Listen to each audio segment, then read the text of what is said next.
Welcome back. Welcome to Suji's lifestyle. ಹೇಗಿದ್ದೀರಾ? ಇವತ್ತು Sunday, happy Sunday. So ಎಲ್ಲರಿಗೂ ಈ ವೀಕೆಂಡ್ ತುಂಬಾನೇ ಹ್ಯಾಪಿಯೆಸ್ಟ್ ಹಂಗೆ ಏನೋ ಮೆಮೊರಬಲ್ ಸಂಡೇ ಆಗಿರುತ್ತೆ. ಯಾಕೆ ಹೇಳಿ, ಇದು ಫೈನಲ್ ಡೇ, ಅಂದರೆ ನಮ್ಮ ಏನೋ ಲಾಕ್ಡೌನ್ನ ಫೈನಲ್ ಡೇ, ಹಾಗೆ ಸ್ಪೆಷಲ್ ಸಂಡೇ ಅಂತಲೇ ಹೇಳಬೇಕು. ಫ್ಯಾಮಿಲಿ ಜೊತೆಗೆ ಮಿಂಗಲ್ ಆಗಿ ಇದೊಂದು ಲಾಸ್ಟ್ ಡೇ ಅಂತ ಅನಿಸುತ್ತೆ ಈ ಕ್ವಾರಂಟೈನ್ ಡೇನಲ್ಲಿ. ಸೊ ಎವ್ರಿ ಡೇ ಸಂಡೇ ಅಂತೂ ಆಗೋಕ್ಕೆ ಸಾಧ್ಯ ಇಲ್ಲ. ಹಾಗೆ ವೀಕೆಂಡ್ಸಲ್ಲೂ ಕೂಡ ಇಷ್ಟೊಂದು ಒಂದು ಟೈಮ್ ಸ್ಪೆಂಡ್ ಮಾಡುವಷ್ಟು ಟೈಮ್ ಸಿಗ್ತಾ ಇರಲಿಲ್ಲ ಎಲ್ಲರಿಗೂ. ಎಲ್ಲರೂ ಬ್ಯುಸಿ ಇರ್ತಿದ್ರು. ಆದರೆ ಈ ಒಂದು ಸಂಡೇ ಒಂದು ಸ್ಪೆಷಲ್ ಮೂಮೆಂಟನ್ನು ತಂದುಕೊಟ್ಟಿರುವಂಥ ಒಂದು ಸಂಡೇ ಅಂತಲೇ ಹೇಳಬೇಕು. ನಾಳೆಯಿಂದ ಎಲ್ಲ ಓಪನ್ ಆಗ್ತಿದೆ. ಎಲ್ಲ ಶಾಪ್ಸ್ ಇರ್ಬೋದು, ಬಸ್ಗಳು, ಆಟೋ ಎಲ್ಲನೂ ಓಪನ್ ಆಗುತ್ತೆ. ಆಲ್ಮೋಸ್ಟ್ ಎಲ್ಲ ವ್ಯಾಪಾರಗಳೆಲ್ಲ ಓಪನ್ ಆಗುತ್ತೆ. ನಾಳೆಯಿಂದ ಸ್ಟಾರ್ಟ್ ಆಗುತ್ತೆ ಅಂತ ಹೇಳ್ತಾರೆ. ಸೊ ನಾಳೆಯಿಂದ ಯಥಾಸ್ಥಿತಿಗೆ ನಮ್ಮ ಜೀವನಗಳು ನಡೆಯೋಕ್ಕೆ ಶುರುವಾಗುತ್ತೆ. ಹಾಗೆ ನಮ್ಮ ಜೀವನ ಜೊತೆಗೆ ಕೊರೋನಾನು ನಮ್ಮ ಜೊತೆಗೆ ಬರ್ತಾ ಇರುತ್ತೆ. ಸೊ ಇಷ್ಟು ದಿನ ನಾವು ಎಷ್ಟು ಸ್ಟ್ರಗಲ್ ಮಾಡಿದ್ವಿ ಕೊರೋನಾಯಿಂದ ಅವಾಯ್ಡ್ ಮಾಡ್ಕೋಬೇಕು ಅಂತ, ಅದಕ್ಕೂ ಡಬಲ್ ನಾವು ಇನ್ಮೇಲೆ ಎಫರ್ಟ್ ಹಾಕಬೇಕಾಗುತ್ತೆ. ಇಷ್ಟು ದಿನ ಮನೆ ಒಳಗಡೆ ಇದ್ಕೊಂಡು ಸೇಫ್ ಆಗಿರಿ, ಮನೆ ಒಳಗಡೆ ಇದ್ಕೊಂಡು ಸೇಫ್ ಆಗಿರಿ ಅಂತ ಹೇಳ್ತಾ ಇದ್ರು. ಬಟ್ ಇನ್ಮೇಲೆ ಹಂಗಿರೋಕ್ಕಾಗಲ್ಲ. ಮನೆ ಒಳಗಡೆ ಇನ್ನು ಇರೋಕ್ಕೆ ಸಾಧ್ಯನೂ ಇಲ್ಲ. ಯಾರು ಎಲ್ಲರೂ ಹೊರಗಡೆ ಹೋಗೋಕ್ಕೆ ಕಾಯ್ತಾ ಇದ್ದಾರೆ. ಇವತ್ತಿನ ದಿನ ಮುಗಿಲಿ ಅಂತ ಕಾಯ್ತಿದ್ದಾರೆ. ಸೊ ನಾಳೆಯಿಂದ ಹೊರಗಡೆ ಹೋದ್ಮೇಲೆ ಹುಷಾರಾಗಿರಿ ಅಂತ ಹೇಳಬೇಕು. ಜನರ ಜೊತೆ ಇದ್ದೀರಾ, ಹುಷಾರಾಗಿರಿ. ಕೊರೋನಾ ಇರುತ್ತೆ, ಹುಷಾರಾಗಿರಿ ಅಂತ ಹೇಳಬೇಕು. ಆದರೆ ನಮ್ಮ ಆರೋಗ್ಯನ ನಾವು ಚೆನ್ನಾಗಿ ಇಟ್ಕೋಬೇಕು ಅಂತಂದರೆ ಪ್ರತಿ ಒಂದೊಂದು ನಿಮಿಷನೂ ಕೂಡ ಸ್ವಲ್ಪ ಗಮನ ಕೊಟ್ಟು ನಾವು ಎಲ್ಲೇ ಯಾವುದೇ ಜಾಗದಲ್ಲಿದ್ದರೂ ನಮ್ಮ ಸೇಫ್ಟಿನ ನಾವು ಕಾಪಾಡ್ಕೊಳ್ಳೇಬೇಕಾಗತ್ತೆ. ಸೊ ಈ ಒಂದು ದಿನಗಳು ನಾವು ಕಳೆದಂಥ ಈ ಒಂದು lockdown days most memorable days. ಇದು ತುಂಬಾ ನೆನಪಲ್ಲಿ ಇಟ್ಕೊಳ್ಳೋವಂಥ ದಿನ. ಯಾರಿಗೆ ತಾನೇ ಸಾಧ್ಯ ಆಗ್ತಿತ್ತು ಫ್ಯಾಮಿಲೀಸ್ನ ಇಷ್ಟು ದಿನ ಒಂದು ಕಡೆ ಕೂಡ ಹಾಕುವಂಥದ್ದು ಅಥವಾ ಕಟ್ಟಿ ಹಾಕುವಂಥದ್ದು, ಎಲ್ಲೂ ಹೋಗ್ದಂಗೆ ಫ್ಯಾಮಿಲಿ ಜೊತೆ ಗಂಡ ಹೆಂಡತಿ ಮಕ್ಕಳು ಎಲ್ಲರೂ ಫ್ಯಾಮಿಲಿ ಒಟ್ಟಾಗಿ ಸೇರಿಕೊಂಡು ಒಂದು ಕಳೆದಂಥ ದಿನಗಳು. ಆಟ ಆಡ್ತಾ, ಊಟ ಮಾಡ್ತಾ, ತಿಂಡಿಗಳು ಮಾಡ್ತಾ, ಏನು ಸಾಕಷ್ಟು ಎಷ್ಟು ಗೇಮ್ಸ್ಗಳು ರಿಪೀಟ್ ಮಾಡಿದ್ವಿ, ಎಷ್ಟು ಆಟಗಳಾಡಿದ್ವಿ, ಎಷ್ಟು ತಿಂಡಿ ತಿಂದಿವಿ, ಎಲ್ಲರೂ ಒಂದೊಂದು ಸುತ್ತು ದಪ್ಪನೂ ಆಗಿದ್ದೀವಿ. ಹಾಗೆ ಬೇಕು ಅಂತ ರೆಸ್ಟ್ ಬೇಕು ಅಂತಂದ್ರು ಇಷ್ಟು ಟೈಮ್ ನಾವು ರೆಸ್ಟ್ ಮಾಡೋಕ್ಕಾಗ್ತಿರ್ಲಿಲ್ಲ. ಅಷ್ಟು ಟೈಮ್ ಮನೆಯವರು, ಲೇಡೀಸ್ಗಂತೂ ಕೆಲಸ ಹೆಚ್ಚಾಗೇ ಇತ್ತು. ಆದರೆ ನಮ್ಮ ಮನೆಯಲ್ಲಿ ನನ್ನ ಹಸ್ಬೆಂಡ್ಗೆ ಸುಮಾರು ದಿನದಿಂದ ಹೇಳ್ತಾನೆ ಇದ್ರು, ನಂಗೆ ರೆಸ್ಟ್ ಬೇಕು ರೆಸ್ಟ್ ಬೇಕು ರೆಸ್ಟ್ ಬೇಕು ಅಂತ ಕೇಳ್ತಾನೆ ಇದ್ರು. ಅದೇ ಹೇಳ್ತಾರಲ್ಲ, ದೇವ್ರು ಕೊಟ್ಟರೆ ಒಟ್ಟಿಗೆ ಕೊಡ್ತಾನೆ ಅಂತ, ಹಂಗಾಯ್ತು ಇದು. ಸೊ ಕಷ್ಟ ಆಗಲಿ ಸುಖ ಆಗಲಿ ಕೊಟ್ಟರೆ ಕೊಡ್ತಾನೆ ಇರ್ತಾನೆ ಅಂತ ಹೇಳ್ತಾರಲ್ಲ, ಹಾಗೆ ಇದು ರೆಸ್ಟ್ ಬೇಕು ಅಂತಂದರೆ ತಗೋ ರೆಸ್ಟ್ ಅಂತ ಇಷ್ಟು ದಿನ ರೆಸ್ಟ್ ಕೊಟ್ಟಿದ್ದಾರೆ. ಇನ್ನು ನಾಳೆಯಿಂದ ಅವರವರ ಕೆಲಸಗಳಿಗೆ ಹೋಗಲೇಬೇಕಾಗತ್ತೆ. ಬಟ್ ಎಲ್ಲರೂ ಅವರವರ ಆರೋಗ್ಯನ ನೋಡ್ಕೊಳ್ಳೋದು ಒಳ್ಳೆಯದು. ಹಾಗೆ ಅಷ್ಟೇ ಜನ ಹೊರಗಡೆ ಕೆಲಸ ಮಾಡಿಕೊಂಡು ಒಳಗಡೆ ಕೆಲಸ ಮಾಡಿಕೊಂಡು ಎರಡೂ ಕಡೆ ಮ್ಯಾನೇಜ್ ಮಾಡುವಂಥ ಲೇಡೀಸ್ ಇರ್ಬೋದು, ಅದು ಪ್ರತಿಯೊಬ್ಬರು ಅವರವರ ಸೇಫ್ಟಿಯನ್ನು ನೋಡ್ಕೊಳ್ಳಿ. ಆದರೆ ಈ ದಿನಗಳನ್ನ ನೆನಪಲ್ಲಿ ಇಟ್ಕೊಳ್ಳೋಂಥ ಒಂದು ಮೆಮೊರಬಲ್ ಡೇಸ್ನ ನಾವೇನು ಕಳೆದಿದ್ದೀವಿ, ಇದೆಲ್ಲ ನಮಗೆ ಮತ್ತೆ ಸಿಗೋಕ್ಕೆ ಸಾಧ್ಯನೇ ಇಲ್ಲ. ಈ ವೈರಸ್ಸನ್ನು ತಡೆಗಟ್ಟೋಕ್ಕೋಸ್ಕರ ನಾವೇನು ಮಾಡಬೇಕು ಅದನ್ನು ನಾವು ಮಾಡಲೇಬೇಕಾಗುತ್ತೆ. ಸಾಧ್ಯ ಆದಷ್ಟು ನಮ್ಮ ಸೇಫ್ಟಿಗೋಸ್ಕರ ನಾವು ಇದನ್ನೆಲ್ಲ ಮಾಡಲೇಬೇಕು. ಬಟ್ ಇನ್ನು ಮುಂದೆ ಇದೆಲ್ಲ ಲಾಕ್ಡೌನ್ ಆಗುತ್ತೆ, ಅದೆಲ್ಲ ಸಾಧ್ಯ ಇಲ್ಲ. ಇಷ್ಟು ದಿನ ಇದ್ದಿದ್ದೇ ಹೆಚ್ಚು. ಎಷ್ಟೋ ಜನ ಪಾಪ ಕೆಲಸ ಮಾಡುವಂಥವ್ರು, ಸಣ್ಣ ಪುಟ್ಟ ಕೆಲಸ ಮಾಡ್ಕೊಂಡು ಜೀವನ ಮಾಡೋವಂಥವ್ರು, ಕೂಲಿ ಮಾಡಿ ಕೆಲಸ ಮಾಡ್ತಾ ಇದ್ದವರು, ಆಟೋ ಚಾಲಕರು, ಸಾಕಷ್ಟು ಜನಕ್ಕೆ, ಏನು ಮಿಡಲ್ ಕ್ಲಾಸ್ ಜನಗಳಿಗೆ, ಸುಮಾರು ಜನಕ್ಕೆ ಇದನ್ನೆಲ್ಲ ಪ್ರಾಬ್ಲಮ್ಸ್ ಇತ್ತು. ಬಟ್ ಮೆಮೊರಬಲ್ ಡೇಸ್ ಅಂತ ಕೂಡ ಹೇಳಕ್ಕೆ ಇಷ್ಟಪಡ್ತೀನಿ ನಾನು. ತುಂಬಾ ಒಂದು ಮೆಮೊರಬಲ್ ಡೇ. ನಾವು ನಮ್ಮ ಮದುವೆ ಟೈಮಿಂದನೂ ಕೂಡ ಇಷ್ಟು ದಿನ ನಾವು ಯಾರು ಒಟ್ಟಿಗೆ ಇದ್ದು ಟೈಮ್ ಸ್ಪೆಂಡ್ ಮಾಡಿದ್ದೇ ಇಲ್ಲ. ಎಲ್ಲಿಗೆ ಹೊರಗಡೆ ಹೋಗಿಲ್ಲ ಅಂತಂದ್ರೂ ಕೂಡ ಮನೇಲಿ ಇದ್ಕೊಂಡು ನಮ್ಮ ಸಮಯನ ನಮ್ಮ ಫ್ಯಾಮಿಲಿ ಜೊತೆ ಕಳೆದ್ವಿ. ಸಾಕಷ್ಟು ಆಟ ಆಡಿದ್ವಿ, ಸಾಕಷ್ಟು ಎಂಜಾಯ್ ಮಾಡಿದ್ದೀವಿ. ಹಾಗೆ ಎಷ್ಟೋ ಮನೆಗಳಲ್ಲಿ ಜಗಳಗಳಾಗಿದೆ, ಕೋಪ ಮಾಡ್ಕೊಂಡಿದ್ದಾರೆ, ಗಲಾಟೆ ಆಗಿದೆ, ನಗು ಇತ್ತು, ಅಳು ಇತ್ತು, ಎಲ್ಲನೂ ಇತ್ತು. ಸಾಕು ಅಂತ ಅನಿಸ್ಬಿಟ್ಟಿತ್ತು. ಮನೇಲಿರೋಂಥ ಹೆಂಗಸ್ರಿಗಂತೂ ಸಾಕಪ್ಪ ಅನಿಸ್ಬಿಟ್ಟಿತ್ತು. ಇದೆಲ್ಲ ಯಾವಾಗ ಮುಗಿಯುತ್ತೆ ಅನಿಸಿತ್ತು. ಬಟ್ ಚೆನ್ನಾಗಿತ್ತು. ಆದರೆ ಇನ್ನು ಸ್ಕೂಲ್ ಕಾಲೇಜ್ಗಳಿಗೆ ಓಪನ್ ಆಗದಲ್ಲೇ ಇರೋದು ಒಳ್ಳೇದಾಯಿತು. ಮಕ್ಕಳನ್ನಂತೂ ಹಿಡಿಯೋಕ್ಕಾಗ್ತಿರ್ಲಿಲ್ಲ ಹೊರಗಡೆ. ಬಟ್ ಸ್ವಲ್ಪ ದಿನ ಇನ್ನೂ ರಜಾ ಕೊಟ್ಟಿರೋದು ಮಕ್ಕಳಿಗೆ ಒಂದು ರೀತಿ ಒಳ್ಳೆಯದೇ. ತುಂಬ ಒಂದು ಮೆಮೊರಬಲ್ ಡೇ ಇದು. ಮತ್ತೆ ರಿಪೀಟ್ ಆಗೋಕ್ಕೆ ಸಾಧ್ಯನೇ ಇಲ್ಲ. ಸಾಕಷ್ಟು ಸಮಯನ ನಾವು ಸಂತೋಷವಾಗಿ ಕಳೆದಿದ್ದೀವಿ. ಹಾಗೆ ಮುಂದೆ ಬರೋವಂಥ ದಿನಗಳು ಕೂಡ ಈ ವೈರಸ್ ಅನ್ನೋದು ಬೇಗ ಹೋಗಲಿ, ಯಥಾಸ್ಥಿತಿಗೆ ನಮ್ಮ ಜೀವನ ಬರಲಿ ಅಂತ ನಾನು ಪ್ರಾರ್ಥಿಸ್ತೀನಿ. ಸೊ ನೀವು ಕೂಡ ಯಾರೇ ಹೊರಗಡೆ ಹೋಗಿ ಕೆಲಸ ಮಾಡುವಂಥವ್ರು ಇರ್ಬೋದು, ಲೇಡೀಸ್ ಇರ್ಬೋದು, ಜೆಂಟ್ಸ್ ಇರ್ಬೋದು, ಬಿ ಸೇಫ್. ನಿಮ್ಮ ಆರೋಗ್ಯನ ನಿಮ್ಮ ಕೈಲಿಟ್ಕೊಳ್ಳಿ. ಜೊತೆಲಿ ಕೊರೋನಾ ಇರುತ್ತೆ. ಅದು ಇನ್ಮೇಲೆ ಹೊರಗೆ ಇಟ್ಕೊಂಡು ಕೊರೋನಾ ಜೊತೆಗೆ ಫೈಟ್ ಮಾಡಬೇಕಾದಂಥ ಸಂದರ್ಭಗಳಿರುತ್ತೆ. So be safe. ಏನು ಬಿಟ್ಬಿಡೋಗ್ತಿದ್ಯಾ? ಯಾವಾಗಿಂದ ಹೋಗ್ತದಲ್ಲ ಏನಕ್ಕೆ? ನಾನು ಡೋರ್ ಹಾಕ್ಕೊಂಡಿದ್ದೆ ಅಂತ ಪುಸ್ ಕಿರ್ಸ್ತಾ ಇರ್ತೇನೆ. ನಾನು ಯಾವಾಗಲೂ ಹಾಗೆ ಡೋರ್ ಹಾಕ್ಕೊಂಡು ಮಾತಾಡ್ತಿರ್ತೀನಿ ಕೆಲವು ಸರ್ತಿ. ಇದು ಯಾವಾಗಲೂ ನನ್ನ ಜೊತೆನೇ ಇರಬೇಕು. ಪುಷ್ಪಸಿನಿ ಏನು ರೂಮಲ್ಲಿ ನಾನು ಬಾಗಿಲು ಹಾಕೊಂಡು ಮಾತಾಡ್ತಾ ಇದ್ದೆ, ಇಲ್ಲಿ ಬಂದು ಡೋರ್ ಹತ್ರ ಕುತ್ಕೊಂಡು ಕರಿತಾ ಇರುತ್ತೆ. ನಾವು ವಾಶ್ರೂಮ್ಗೆ ಹೋದ್ರು ಬಂದು ಡೋರ್ ಹತ್ರ ಕುತ್ಕೊಂಡಿರುತ್ತೆ, ನನಗೋಸ್ಕರ ಕಾಯ್ತಿರುತ್ತೆ. ಹ್ಞೂ ಚಿನ್ನ, ಹ್ಞೂನಮ್ಮ, ಚಿನ್ನಮಂಗಲ ಪಿಯರ್ಸಿ ಹಾಯ್. ಸುಮಾರು ಜನ ಎಲ್ಲ ಕೇಳ್ತಾ ಇದ್ರು, ನೀನು ಕಾಣಿಸ್ತಾನೆ ಇಲ್ಲ ಸುಮಾರು ದಿನದಿಂದ ಅಂತ. ನಿನ್ನ ಫ್ರೆಂಡ್ಸ್ ಎಲ್ಲ ಕೇಳ್ತಾ ಇದ್ದಾರೆ. Say hi. ಹಾಯ್. ಇಷ್ಟು ದಿನ ನಂಗೆ ಎಕ್ಸಾಮ್ ನಡೀತಾ ಇತ್ತು. ಮಂಡೇ ಒಂದಿದೆ, ಮಂಡೇ ಲಾಸ್ಟ್ ಎಕ್ಸಾಮ್ ಇದೆ. ಅದಾದ್ಮೇಲೆ ಸ್ವಲ್ಪ ಫ್ರೀ ಆಗ್ತೇನೆ. ಇಲ್ಲಿ ಕಾಣಿಸ್ತಾ ಇದೆಯಲ್ಲ, ಇದೆಲ್ಲ ಇವಳು ಮಾಡಿರೋದು. ಈ ಥರದ್ದೆಲ್ಲ ಏನು ಪೇಂಟಿಂಗ್ ಎಲ್ಲ ಮಾಡ್ತಾ ಇರ್ತಾಳೆ. ಸೊ ಮೊನ್ನೆ ಕೂಡ ಏನು ವಾಲ್ ಪೇಂಟಿಂಗ್ ಮಾಡ್ಬೇಕಂತ ಸಾಕಷ್ಟು ಹುಡುಕ್ತಾ ಇದ್ಲು. ಇವಾಗ ಎಕ್ಸಾಮ್ ಇರೋ ಕಾರಣ ಯಾವುದಕ್ಕೂ ಫ್ರೀ ಇಲ್ಲ. ಆಮೇಲೆ ಬ್ಯಾಗ್ದು ಮತ್ತೆ ಜ್ಯುವೆಲ್ರಿದು ಏನೋ ವಿಡಿಯೋ ಮಾಡಿ ಅಂತ ಸುಮಾರು ದಿನದಿಂದ ರಿಕ್ವೆಸ್ಟ್ ಬರ್ತಾ ಇತ್ತು. ಯಾವುದಕ್ಕೂ ಟೈಮ್ ಇಲ್ದಿರೋ ಕಾರಣ, ಇವಳು ಬ್ಯುಸಿ ಇದ್ದಿದ್ದ ಕಾರಣ ಇನ್ನೂ ಮಾಡೋಕ್ಕಾಗಿಲ್ಲ. ಇನ್ನೇನು ಕೆಲವೇ ದಿನದಲ್ಲಿ ಎಕ್ಸಾಮ್ ಮುಗಿದ ತಕ್ಷಣ ಇವಳು ಆಕ್ಸೆಸರೀಸ್ ಇರ್ಬೋದು, ಬ್ಯಾಗ್ಸ್ ಇರ್ಬೋದು, ಅದನ್ನೆಲ್ಲ ಒಂದು ವಿಡಿಯೋ ಮಾಡ್ತೀವಿ. ಸೊ ಬನ್ನಿ ಕೆಳಗಡೆ ಹೋಗೋಣ. ಮ್ಯಾಂಗೋ ಜ್ಯೂಸ್ ಬೇಕಂತ ಕೇಳ್ತಾ ಇದ್ದಾರೆ, ಮಾಡ್ಕೊಟ್ಬಿಟ್ಟು ಬರ್ತೀನಿ. ಪುಷ್ಪಸ್ತೀನಿ ಓನಾ ಹೊರಗೆ ಹೋಗ್ಬೇಕು.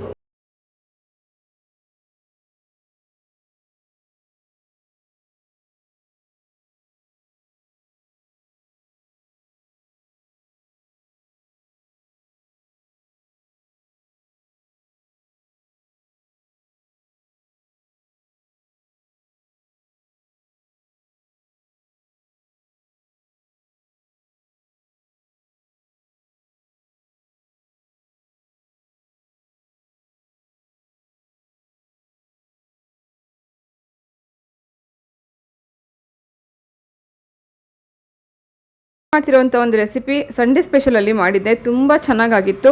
ರೆಸಿಪಿ ಚಾನಲ್ಗೂ ಹಾಕಿ ನನ್ನ ಫ್ಯಾಮಿಲಿ ಚಾನಲ್ ಅಂದರೆ ಸುಜೀಸ್ ಲೈಫ್ ಸ್ಟೈಲ್ ಚಾನಲ್ಗೂ ಹಾಕ್ತಾಯಿದ್ದೀನಿ. ಇದು ಕಡಲೆಕಾಳಿಂದ ಮಾಡುವಂಥ ಒಂದು ಗ್ರೇವಿ. ಇದಕ್ಕೆ ಎಣ್ಣೆ ಹಾಕ್ಕೊಂಡಿದ್ದೀನಿ ಒಂದು ಬಾಣಲಿಯಲ್ಲಿ. ಸ್ವಲ್ಪ ಚಕ್ಕೆ, ಲವಂಗ, ಏಲಕ್ಕಿ, ಒಂದು ಸ್ಟಾರ್ ಅನೀಸ್, ಹಾಗೆ ಸ್ವಲ್ಪ ಶುಂಠಿ, ಸ್ವಲ್ಪ ಬೆಳ್ಳುಳ್ಳಿ, ಹಾಗೆ ಇದ್ರ ಜೊತೆಗೆ ಒಂದು ಈರುಳ್ಳಿ. ಇದಿಷ್ಟನ್ನು ಫ್ರೈ ಮಾಡ್ಕೋಬೇಕು. ಇದ್ರ ಜೊತೆಗೆ 2 ಟೊಮೆಟೊನು ರಫ್ಲಿ ನಾನು ಕಟ್ ಮಾಡಿ ಹಾಕೋತಾ ಇದ್ದೀನಿ. ಇದನ್ನು ಮತ್ತೆ ನಾವು ಗ್ರೈಂಡ್ ಮಾಡ್ಕೋಬೇಕಾಗುತ್ತೆ, ಹಾಗಾಗಿ ಸ್ವಲ್ಪ ಎಲ್ಲ ದಪ್ಪಕ್ಕೆ ಹಾಕ್ಕೊಂಡಿದ್ದೀವಿ. ಹಾಗೆ ಇದ್ರ ಜೊತೆಗೆ ಕೈಯಲ್ಲಿ ಸ್ವಲ್ಪ ಕೊತ್ತಂಬರಿ ಸೊಪ್ಪನ್ನು ಕಟ್ ಮಾಡಿ ಹಾಕಿದ್ದೀನಿ. ಇದು ಒಂದು ರೀತಿ ಪಕ್ಕಾ ನಾಟಿ ಶೈಲಿ ಅಂತಾರಲ್ಲ ಹಾಗೆ ತುಂಬ ಚೆನ್ನಾಗಾಗಿತ್ತು. ಅದಕ್ಕೋಸ್ಕರ ನಾನು 2 ಚಾನಲ್ಗೆ ಶೇರ್ ಮಾಡಿದ್ದೀನಿ. ಸೊ ದಟ್ ಇಲ್ಲೂ ಸುಮಾರು ಜನ ಬಿಗಿನರ್ಸ್ ಇದ್ದಾರೆ, ಅವ್ರಿಗೂ ಈ ರೆಸಿಪಿ ರೀಚ್ ಆಗಲಿ ಅನ್ನೋಕ್ಕೋಸ್ಕರ ಇಲ್ಲೂ ನಾನು ಶೇರ್ ಮಾಡ್ತಾಯಿದ್ದೀನಿ. 2 ಕಪ್ಪಷ್ಟು ನೆನೆಸ್ಕೊಂಡಿರೋಂಥ ಕಡಲೆಬೇಳೆನ ನಾವು ಟೊಮೆಟೊ, ಈರುಳ್ಳಿ ಸ್ವಲ್ಪ ಸಾಫ್ಟ್ ಆದಮೇಲೆ ಹಾಕಿದ್ದೀವಿ.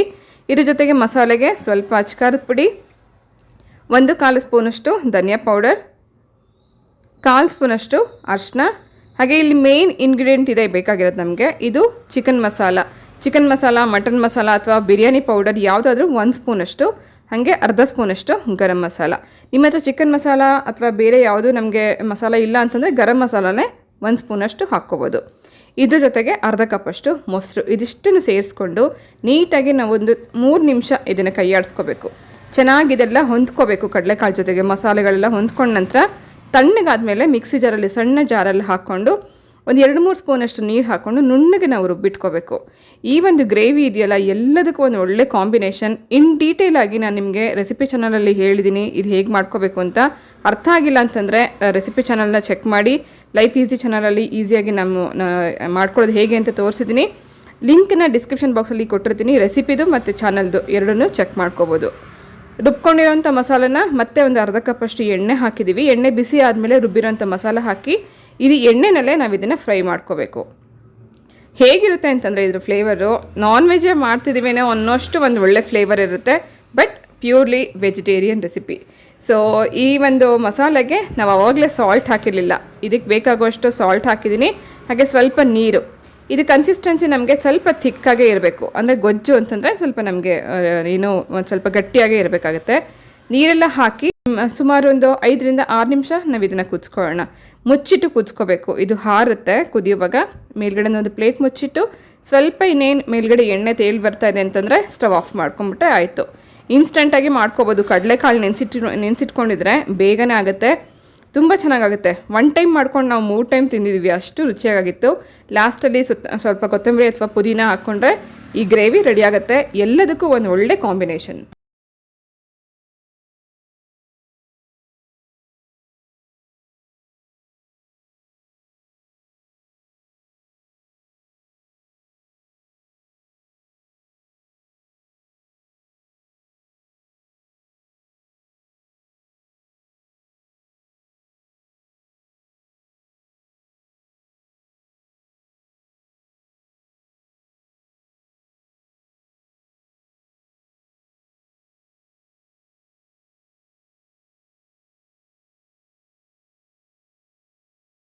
ಅನ್ಕೋತಾ ಇದ್ದೆ ಇದಕ್ಕೆ ಹೊಲಿಬೇಕಂತ. ಇವಾಗ ಕವರ್ ಹೊಲ್ದಾಯಿತು, ಇದನ್ನು ಜಾಯಿನ್ ಮಾಡಬೇಕು. ಈ ಥರದೊಂದು ಬೆಡ್ ಇತ್ತು, ಬೆಡ್ ಆನ್ಲೈನಲ್ಲಿ ತರಿಸ್ಕೊಂಡಿದ್ದೆ ಇದನ್ನು. ಸೊ ಇದು ವಾಶ್ ಮಾಡಿದ್ರು ಕೊಳೆ ಹೋಗ್ತಿರ್ಲಿಲ್ಲ, ಅದಕ್ಕೋಸ್ಕರ ಈ ಕವರ್ನ ಹೀಗೆ ಹಾಕಿದ್ದೀನಿ. ಹಾಗೆ ನನಗಿವಾಗ ಒಂದು ನಿಧಿ ಸಿಕ್ಕಿದೆ. ನಿಧಿ ಏನಂತಂದರೆ, ನಾನು ಸುಮಾರು ವರ್ಷಗಳಿಂದ ಯೂಸ್ ಮಾಡ್ತಾ ಇದ್ದಿದ್ದು, ಏನೋ ಹುಡ್ಕಕ್ಕೆ ಹೋದರೆ ಏನೋ ಸಿಕ್ತು ಅಂತಾರಲ್ಲ, ಹಾಗೆ ನಾನು ಇವಾಗ ಏನೋ ಥ್ರೆಡ್ ಹುಡುಕ್ತಾ ಇದ್ದೆ. ಉಲ್ಲನ್ ಥ್ರೆಡ್ಡಲ್ಲಿ ಮಧ್ಯದಲ್ಲಿ ಒಂದೊಂದು ಸ್ಟಿಚ್ ಹಾಕೋಣ ಅಂತ ನೋಡಿದ್ರೆ ನನಗೆ ಇದು ಸಿಕ್ತು. ಸುಮಾರು ವರ್ಷಗಳ ಹಿಂದೆ ನಾನು ಕಲಿಯೋಕ್ಕೆ ಹೋಗ್ತಾ ಇದ್ದೆ. ಬ್ಲೌಸ್ ಇದು ಕೈಯಲ್ಲಿ ಹೊಲಿಸ್ತಾ ಇದ್ರು. ಫಸ್ಟು ಕೈಯಲ್ಲಿ ಸ್ಟಿಚ್ ಹಾಕಿ ಕಲ್ತ್ಕೊಂಡ್ಮೇಲೆ ಆಮೇಲೆ ಮಿಷಿನಲ್ಲಿ ಹೊಲಿಬೇಕು ಅಂತ ಹೇಳ್ತಾ ಇದ್ರು. ತುಂಬ ಚೆನ್ನಾಗಿ ಪುಟ್ಟದಾಗಿ ಬ್ಲೌಸ್ಗಳು ಹೊಲಿತಾ ಇದ್ವಿ ಅವಾಗ.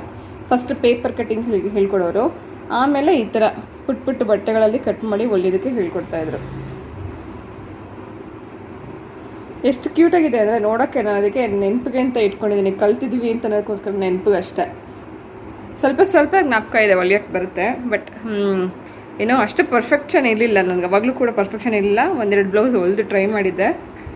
ಕಲಿಬೇಕು ಅನ್ನೋ ಇಂಟ್ರೆಸ್ಟಿಂದ ಕಲಿತಾ ಇದ್ದೆ. ಈಗ ಇದು ಒಂದಿದೆ. ಆಮೇಲೆ ಇದು ಬ್ಯಾಕ್ ನೆಕ್ಕು, ಡೀಪ್ ನೆಕ್ ಈ ಥರ ಇರೋ ಹಾಗೆ, ಸ್ಕ್ವೇರ್ ನೆಕ್ ಬರೋ ಹಾಗೆ.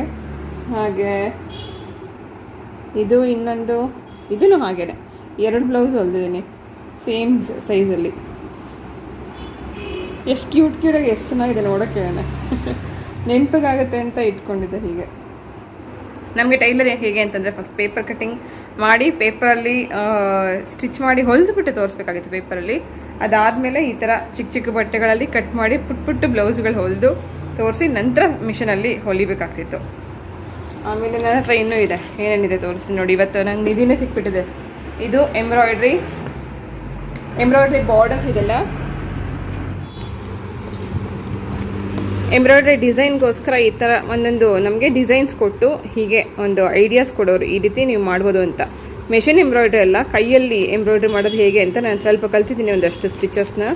ಇದನ್ನು ನಾವು ಟ್ರೇಸ್ ಮಾಡಿಕೊಂಡು ಯಾವುದೇ ಒಂದು ಬಟ್ಟೆ ಮೇಲೆ ಇಟ್ಕೊಂಡು ಎಂಬ್ರಾಯ್ಡ್ರಿ ಮಾಡ್ಬೋದು. ನಾನು 2 ಸೀರೆ ಮಾಡಿದ್ದೆ ಆಲ್ರೆಡಿ. ಒಂದು ಅಮ್ಮನ ಹತ್ರ ಇದೆ, ಇನ್ನೊಂದು ನಂದು ಇನ್ನೂ ಇನ್ಕಂಪ್ಲೀಟ್, ಪೂರ್ತಿ ಕಂಪ್ಲೀಟ್ ಮಾಡೋಕ್ಕಾಗೇ ಇಲ್ಲ. ಕೆಲವೊಂದಷ್ಟು ಅದಕ್ಕೆ ಮಣಿಗಳು ಸಿಗಲಿಲ್ಲ ಅಂತ ಇನ್ನೊಂದು ಸ್ವಲ್ಪ ಪಲ್ಲುವರೆಗೂ ಬಂದು ನಿಲ್ಲಿಸ್ಬಿಟ್ಟಿದ್ದೀನಿ. ಅದನ್ನು ಯಾವಾಗಲಾದ್ರೂ ತೋರಿಸ್ತೀನಿ ನೋಡಿ. ಇದಾಗಲೇ ಆಲ್ರೆಡಿ ನಾನು ಮಾಡಿದ್ದೀನಿ. ಇದು ಈ ರೀತಿ ಸಣ್ಣ ಹೋಲ್ಸಲ್ಲಿ ಹೆಂಗೆ ಡಿಸೈನ್ ಇದೆಯೋ ಹಂಗೆ ಹೋಲ್ಸ್ ಮಾಡಿಕೊಂಡು ಬಟ್ಟೆ ಮೇಲೆ ಇದನ್ನು ಇಟ್ಕೊಂಡು ಈ ಪೇಪರ್ನ ಪ್ಲೇಸ್ ಮಾಡ್ಕೋಬೇಕು ಬಟ್ಟೆ ಮೇಲೆ.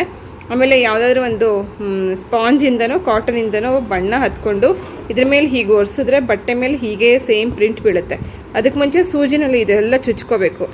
ಇದೆಲ್ಲ ಅಲ್ಲಿ ನೀಟಾಗಿ ಡಿಸೈನ್ ಬರುತ್ತೆ. ಅದ್ರ ಮೇಲೆ ನಾವು ಎಂಬ್ರಾಯ್ಡ್ರಿ ಮಾಡ್ಕೊಂಡು ಹೋಗ್ಬೋದು. ಈಸಿಯಾಗಿ ಮಾಡೋಕ್ಕೆ ನಮಗೆ ಸುಲಭ ಆಗಲಿ ಅನ್ನೋಕ್ಕೋಸ್ಕರ ಈ ಥರ ಮಾಡಿಕೊಂಡ್ರೆ ಕೈಯಲ್ಲಿ ಎಂಬ್ರಾಯ್ಡ್ರಿ ಮಾಡೋರಿಗೆ ಇದು ಮಿಷನ್ ಎಂಬ್ರಾಯ್ಡ್ರಿಗೂ ಆಗುತ್ತೆ. ಬಟ್ ಕೈಯಲ್ಲಿ ಅಷ್ಟು ಪರ್ಫೆಕ್ಷನ್ ಬರೋಲ್ಲ ಅಂತ ಈ ಥರ ಒಂದು ಡಿಸೈನ್ ಮಾಡಿಕೊಂಡು ಅದ್ರ ಮೇಲೆ ನಾವು ಹೊಲಿಗೆಗಳನ್ನ ಹಾಕೋತಾ ಹೋಗ್ಬೋದು. ಎಲ್ಲೆಲ್ಲಿ ಬಟನ್ ಬರುತ್ತೆ, ಎಲ್ಲೆಲ್ಲಿ ಥ್ರೆಡ್ ವರ್ಕ್ ಬರುತ್ತೆ ಅಂತ ನೋಡ್ಕೊಂಡು ಮಾಡ್ಬೋದು. ಈ ರೀತಿ ಒಂದು ಬುಕ್ ಸಿಗ್ತಾಯಿತ್ತು, ಆ ಬುಕ್ಕಲ್ಲಿ ನೋಡಿಕೊಂಡು ಈ ರೀತಿ ಒಂದು ಎಂಬ್ರಾಯ್ಡ್ರಿ ಕಲಿತಾ ಇದ್ದೆ. ಹೀಗೆ ನಂದಿದು ಸ್ಟಿಚಿಂಗ್ದು ಬುಕ್ಕು, ಸ್ಟಿಚಿಂಗ್ ಮಾಡುವಾಗ ಹೇಗೆ ಹೇಳ್ಕೊಟ್ಟಿದ್ರು ಅಂತ ನೋಡಿ. ನನ್ನ ಹ್ಯಾಂಡ್ ರೈಟಿಂಗ್ ಇದು.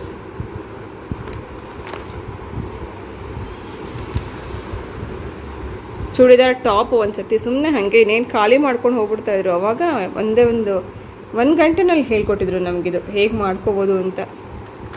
ಆದರೆ ಹೊಲಿಲಿಲ್ಲ, ನಾನು ಬರೆದಿಟ್ಕೊಂಡಿದ್ದೀನಿ ಅಷ್ಟೆ. ಅಮ್ಮನ ಸ್ಯಾರಿಗೆ ಹಾಕಿರೋದು ಹೀಗೆ ಒಂದು ಸೈಡ್ ಮಾತ್ರ ಇದು ಹೀಗೆ ಬರುತ್ತೆ. ಮೇಲ್ಗಡೆಗೆ ಸೀರೆಗೆ ಇದು ಬಾರ್ಡರ್ ಹತ್ರಕ್ಕೆ ಈ ರೀತಿ ಹಾಕ್ಕೋಬೋದು. ಎಲ್ಲೆಲ್ಲಿ ಲೈನ್ಸ್ ಕಾಣಿಸಿದೆ ಇಲ್ಲೆಲ್ಲ ಥ್ರೆಡ್ ವರ್ಕು, ಇಲ್ಲೆಲ್ಲ ಕುಂದನ್ ವರ್ಕ್. ಹೀಗೆ ಮಾಡಿಕೊಂಡು ಚೈನ್ ಸ್ಟಿಚ್ಚು ಅಥವಾ ರನ್ನಿಂಗ್ ಸ್ಟಿಚ್ ಮಾಡಿಕೊಂಡು ಇಲ್ಲೆಲ್ಲ ಕುಂದನ್ ವರ್ಕ್ ಮಾಡ್ತಾ ಕಂಪ್ಲೀಟ್ ಮಾಡ್ಕೋಬೋದು. ಇದು ಅಮ್ಮನ ಸ್ಯಾರಿಗೆ ಹಾಕಿದ್ದೀನಿ, ಯಾವಾಗಲೂ ನಾನು ತೋರಿಸ್ತೀನಿ. ಈ ಡಿಸೈನ್ಸ್ ತುಂಬ ಎಲ್ಲರಿಗೂ ಇಷ್ಟ ಆಗ್ತಿತ್ತು. ಎಲ್ಲರೂ ಪ್ರಿಂಟ್ ತೆಗೆದಿಟ್ಕೊಂಡಿದ್ವಿ. ಈ ಥರದ್ದು ಒಂದೊಂದು ಡಿಸೈನ್ಸ್ ನಾವು ಡ್ರೆಸ್ ಮೇಲೂ ಹಾಕ್ಕೋಬೋದು, ಸ್ಯಾರೀಸ್ ಮೇಲೆ ಹಾಕ್ಕೋಬೋದು. ಆವಾಗ ತುಂಬಾ ಟ್ರೆಂಡಲ್ಲಿತ್ತು, ಎಲ್ಲರೂ ಈ ಥರ ಒಂದು ಡಿಸೈನ್ಸ್ನ ಮಾಡೋರು. ಸೊ ಇದು ನನ್ನ ತುಂಬ ವರ್ಷಗಳಿಂದ ಕಲ್ತಿರೋ ಅಂಥ ವಿದ್ಯೆ. ಇವತ್ತು ನಾನು ಹೊರಗಡೆ ತೆಗೆದೆ. ಇವತ್ತು ಎಷ್ಟೋ ದಿನದ ಮೇಲೆ ತೆಗ್ದಿದ್ದೀನಿ. ಏನೂ ಹುಡ್ಕೋಕೆ ಹೋದೆ, ಏನೋ ತೆಗೆದೆ.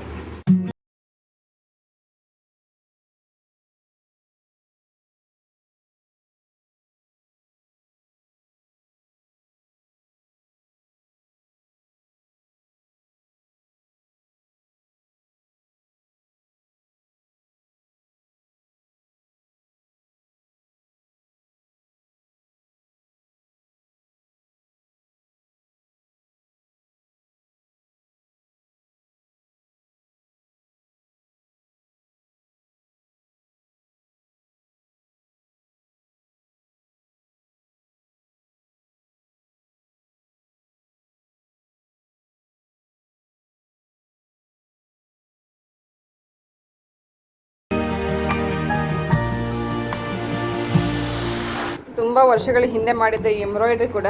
ಇದು ನಾನು ಕಲಿಯೋವಾಗಲೇ ಎಂಬ್ರಾಯ್ಡ್ರಿ ಮಾಡಿದ್ದು. ಕಲಿತಾ ಇದ್ದಾಗ ಅಷ್ಟು ಪರ್ಫೆಕ್ಟಾಗಿ ಬಂದಿಲ್ಲ. ಯಾವುದೋ ಒಂದು ಸಾಫ್ಟ್ ಟಾಯ್ ಒಳಗಡೆ ಇರುವಂಥ ಕಾಟನ್ನ ತೆಗೆದು ಇದಕ್ಕೆ ಹಾಕಿದ್ದೀನಿ. ಹಳೆ ಮಿಷನ್ ಇತ್ತು, ಹಳೆ ಮಿಷನಲ್ಲಿ ಹೊಲ್ದಿದ್ದೆ.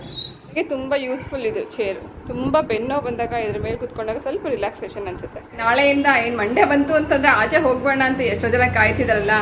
ಸೊ ಅವ್ರು ಎಲ್ಲರಿಗೂ ಬಹುಶಃ ತುಂಬಾ ಹಿಂಸೆ ಅನಿಸಿರುತ್ತೆ ಎಷ್ಟು ದಿನ ಒಳಗಡೆ ಇಟ್ಕೊಂಡು.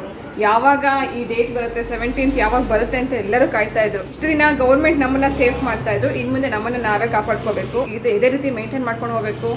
ಸೊ ಇಷ್ಟು ದಿನ ನಾವೆಲ್ಲ ಎಷ್ಟು ಖುಷಿಯಿಂದ ಇದ್ವಿ, ಅದೇ ರೀತಿ ಮುಂದೆನೂ ಖುಷಿಯಾಗಿರ್ಬೇಕು ಅಂತಂದ್ರೆ ಸ್ವಲ್ಪ ನಮ್ಮ ಡಿಸ್ಟೆನ್ಸ್ನು ಅವಾಯ್ಡ್ ಅಂದರೆ ಅದನ್ನ ಕಂಟಿನ್ಯೂ ಮಾಡ್ಕೊಂಡು ಹೋಗ್ಬೇಕು. ಯಾರೆಲ್ಲ ಇಷ್ಟು ದಿನ ಸೋಷಿಯಲ್ ಸರ್ವಿಸ್ ಮಾಡ್ತಿರೋಂಥ, ನಮಗೋಸ್ಕರ ಸೋಷಿಯಲ್ ಸರ್ವಿಸ್ ಮಾಡಿದಂಥ ಪೊಲೀಸ್ ಇರ್ಬೋದು, ಡಾಕ್ಟರ್ಸ್, ನರ್ಸ್, ಹಾಗೆ ಮೇಯ್ನ್ ಆಗಿ ಇನ್ಯಾರು ಕೊರೋನಾ ವಾರಿಯರ್ಸ್ ಆಗಿ ಕೆಲಸ ಮಾಡಿದವರು, ನಿಮ್ಮೆಲ್ಲರಿಗೂ ಥ್ಯಾಂಕ್ ಯು ಸೋ ಮಚ್. ಇಷ್ಟು ದಿನ ನಮ್ಮೆಲ್ಲರನ್ನು ಕಾಪಾಡೋದಕ್ಕೋಸ್ಕರ. ನಮ್ಮ ಸಬ್ಸ್ಕ್ರೈಬರ್ಸ್ ಎಲ್ಲ ಎಷ್ಟೋ ಜನ ನರ್ಸ್ ಇದ್ದಾರೆ, ಡಾಕ್ಟರ್ಸ್ ಇದ್ದಾರೆ, ಹಾಗೆ ಅವ್ರ ಫ್ಯಾಮಿಲಿ ಪೊಲೀಸ್ ಫ್ಯಾಮಿಲಿಯವರು ಇದ್ದಾರೆ. ನೀವೆಲ್ಲ ಫ್ಯಾಮಿಲಿಯವರು ಇವ್ರಿಗೆಲ್ಲ ಸಪೋರ್ಟ್ ಮಾಡೋದಕ್ಕೆ ಇವರು ಆಚೆ ಹೋಗಿ ನಮ್ಮನ್ನ ಬೇರೆ ಜನರನ್ನ ಕಾಪಾಡೋಕ್ಕೆ ಒಂದು ಅವಕಾಶ ಸಿಕ್ತು. ಸೊ ನಿಮಗೂ ಕೂಡ ಮನೇಲಿ ಇತ್ಕೊಂಡು ವಾರಿಯರ್ಸ್ಗೆ ಹೆಲ್ಪ್ ಮಾಡಿದಂಥ ನಿಮಗೂ ಕೂಡ ಥ್ಯಾಂಕ್ ಯು ಸೋ ಮಚ್. ಹಾಗೆ ಇದೇ ರೀತಿ ಎಲ್ಲರೂ ಖುಷಿಯಾಗಿರ್ಲಿ ಅಂತ ನಾನು ಎಕ್ಸ್ಪೆಕ್ಟ್ ಮಾಡ್ತೀನಿ. So be safe. ಮನೆ ಒಳಗಡೆ ಇದ್ಕೊಂಡು ಬಿ ಸೇಫ್ ಅಂತಿದ್ವಿ, ಈಗ ಮನೆ ಹೊರಗಡೆ ಇದ್ಕೊಂಡು be safe, be healthy, be happy. So ನಾಳೆಯಿಂದ ಹೊಸ ಅಧ್ಯಾಯಕ್ಕೆ ನಿಮ್ಮೆಲ್ಲರಿಗೂ ಆಲ್ ದ ಬೆಸ್ಟ್.